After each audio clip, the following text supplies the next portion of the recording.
မိုးလင်းချိန်မှာမပြုတ်သေးတဲ့တီးနှံရွာသေးသေးလေးတစ်ရွာမှာအောင်မင်းဆိုတဲ့ကလေးတစ်ယောက်ရှိတယ်။သူကအလုပ်ကြိုးစားတာမကြိုက်ဘူး။အမြဲပြောတတ်တာကနောက်နေ့လုပ်မယ်လေဆိုတာပဲ။အောင်မင်းလည်းအရွယ်ရလာတော့တနေ့မှအဖေကတီးနှံမျိုးစေ့တစ်ထုပ်ပေးပြီးပြောလိုက်တယ်။ဒီမျိုးစေ့ကိုစိုက်ရင်တစ်လအတွင်းတီးနှံထွက်မယ်။ဒါပေမဲ့နေတိုင်းရေလောင်းဖို့လိုတယ်နော်။အောင်မင်းစိုက်လိုက်တယ်။ပထမနေ့ရေလောင်းတယ်ဒုတိယနေ့ရေလောင်းတယ်တတိယနေ့ကတော့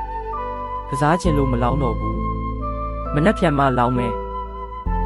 လို့ဆိုပြီးတနေ့ပြီးတနေ့ရေမလောင်းတော့ဘူးတလပြည့်လာတဲ့အခါသူ့မြေက6တွေ့ပြီတီးနှံလည်းမပေါက်ခဲ့ဘူးဒါပေမဲ့သူ့ဖေစိုက်ထားတဲ့အခြားမြေကတော့စိမ့်ဆိုပြီး